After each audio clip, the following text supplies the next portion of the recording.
susunod na kabanata sa kakaibang kwentong ito. Huwag niyo pong kalimutan mag-subscribe sa aking channel at i-click po ang notification bell para po lagi kayong updated. Sorry kung iniisip mong nagiging impatient ako. Okay lang. Like I've said, pinagdaanan ko rin yan. Ang ginawa ko habang hindi ako busy, namasyal ako at nag-observe sa paligid. Hindi ako nagkukulong sa silid o sa apartment.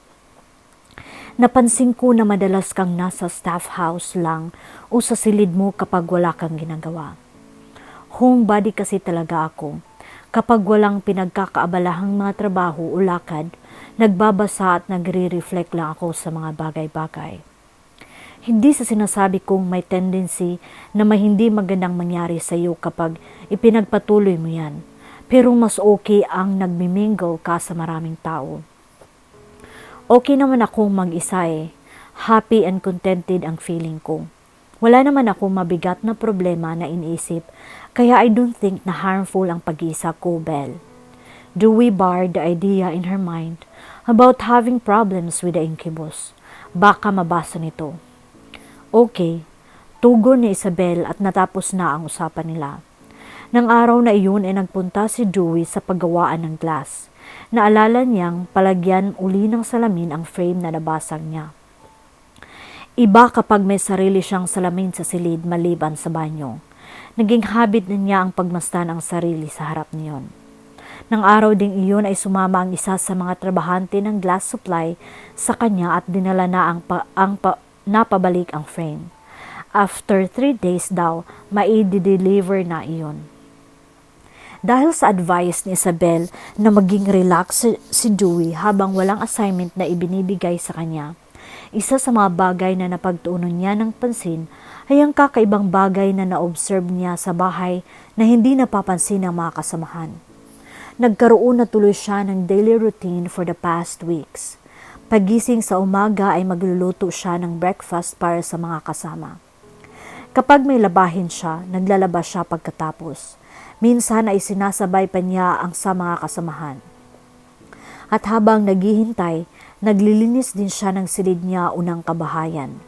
Kapag tapos na ang mga gawain at malinis na ang kabahayan, nagbababad siya sa library maghapon at nagbabasa ng mga interesting na libro doon. Kasama na rin ang pag-aaral panglalo tungkol sa kanyang incubus. Sa library ay muli niyang naramdaman ang iba't ibang level ng energy. Muli rin niyang nakita ang pamilyar na mga mukha ng mga naroon. Hindi siya napapansin ng mga ito though. Hanggang sa hindi na lang siya sa library nakakakita ng flashes. Maging sa sala, ang grupo ng mga kababaihan pa rin at ang nag-iisang babae ang naroroon.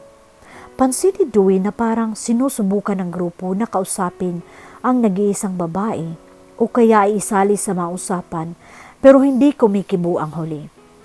Isang beses ay nakita pa niyang nagtungo ito sa kanyang silid. Sinundan niya ito pero hindi na niya ito natagpuan sa loob.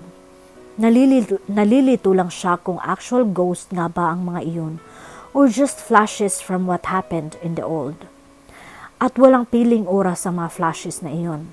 Basta tuwing wala siyang ginagawa at hindi okupado ang isip niya, nakakakita siya ng flashes.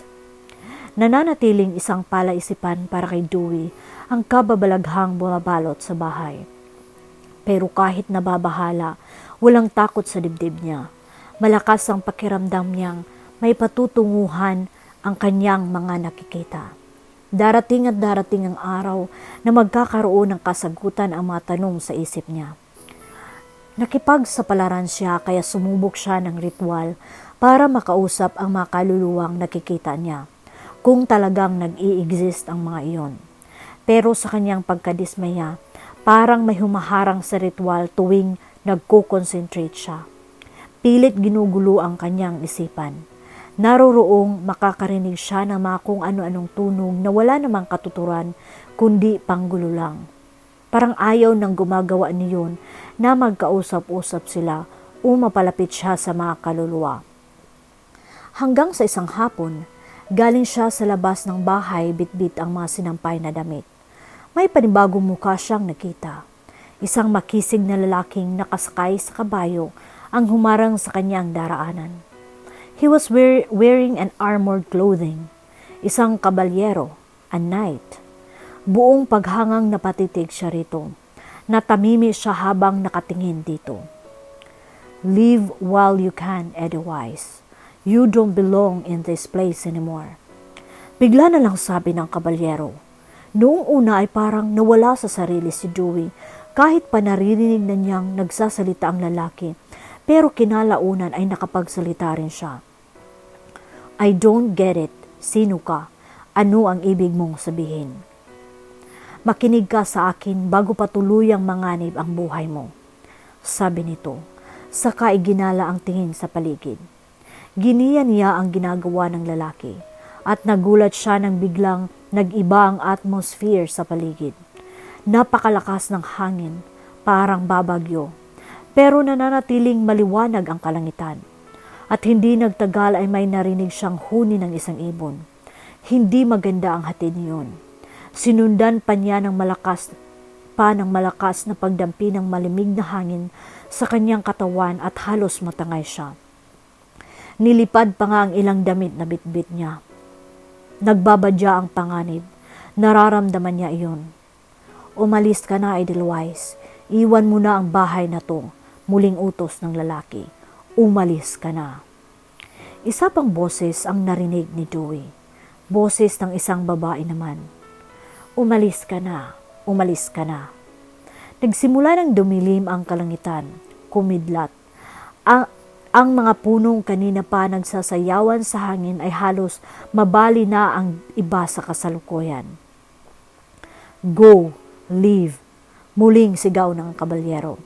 Nagulat pa siya at nang tingnan niya ang lalaki ay hindi na ito nakatapak sa lupa kundi nasa ere na. May mga pakpak ang kabayo nito. Sinunod ito ni Dewey. Umalis nga siya, pero sa pwesto lang niya at para pumasok lang sa loob ng bahay. Pagpasok niya ay bumungad sa kanya ang nagkakagulong kababaihan.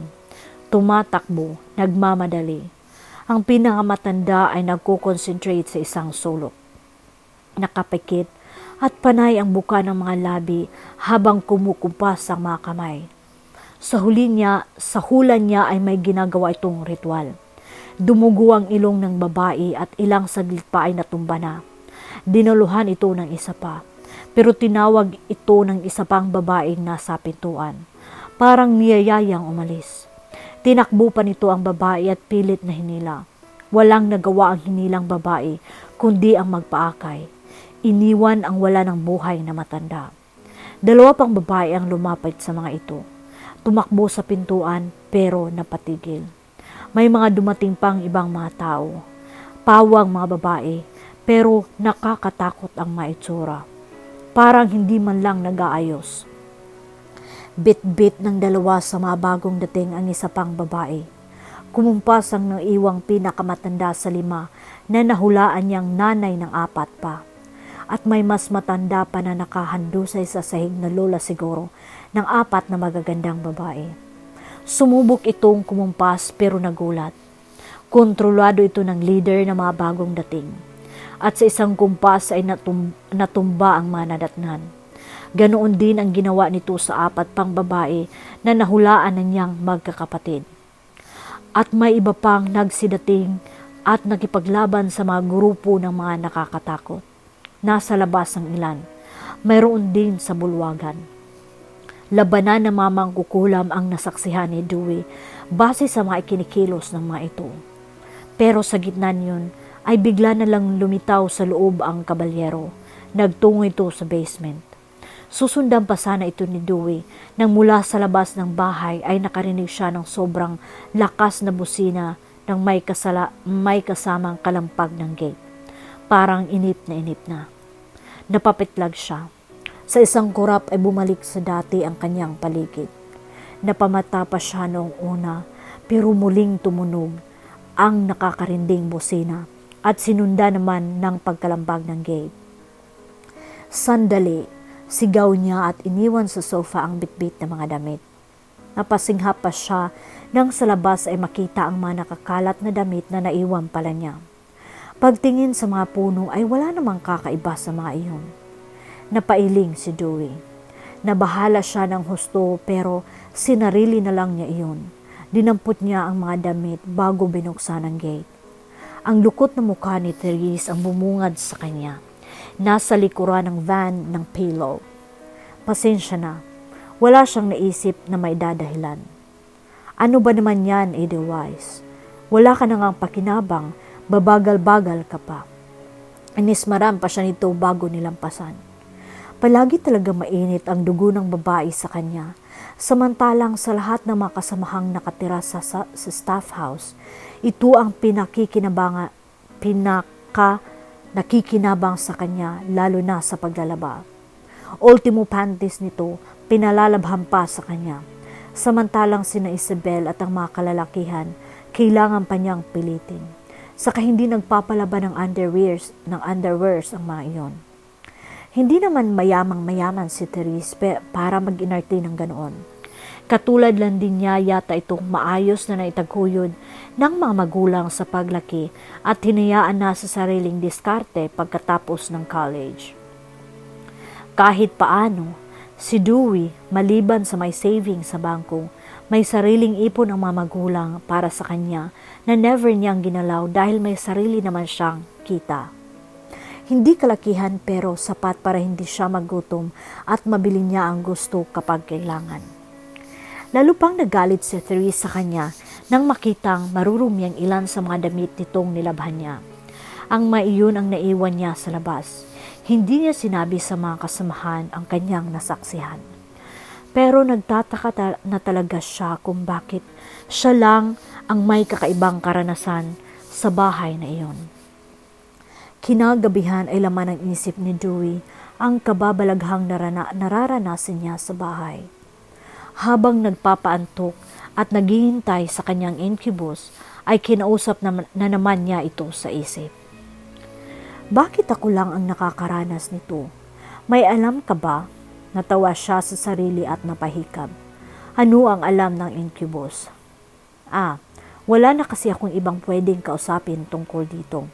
Pero malay ko kung may alam ka nga pala, diba?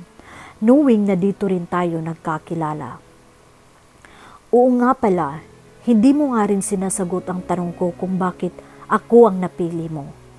It's not that I'm weak, right? O sadyang may nakita kang kahinaan sa akin. Ano kaya? Kunwari ay nag-isip pa si Dewey. Alam ko na. Weakness ko yata ang love. Nang tanggapin ko ang ideya na pwede na akong magkagusto sa isang lalaki, bigla kang dumating. Oo, tama. Napahagikik siya bago tuluyang hilahin ang antok.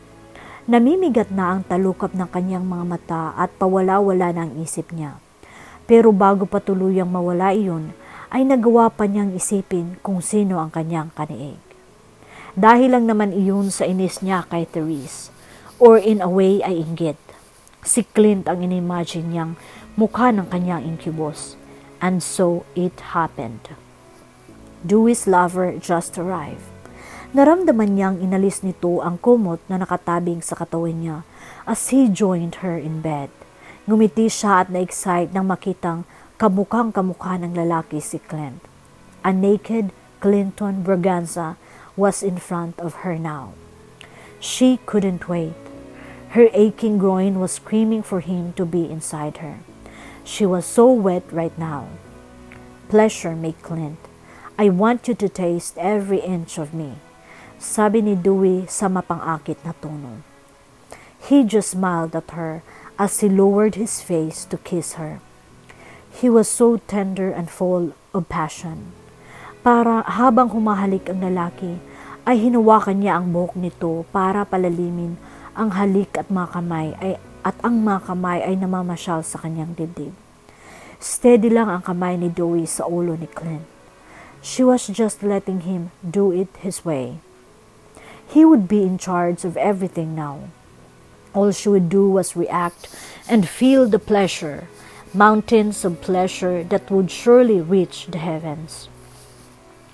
Nang mapadako ang halik ng lalaki sa kanyang liig, she applied pressure to push his head again. Ganoon din ang ginawa niya nang nasa cleavage na niya ang mukha nito. Pero nagangat ng mukha si Clint. Later, you will taste and eat me too. I will you here. I will come here, sweetheart. He said with so much desire, both in his voice and eyes, and you will clean me up. The thought of his huge manhood between her tits already sent shivers to her body. Yes, I would love you to me here. Aniya, habang nag-iinit ang kaibuturan. It felt like she would have her orgasm any time.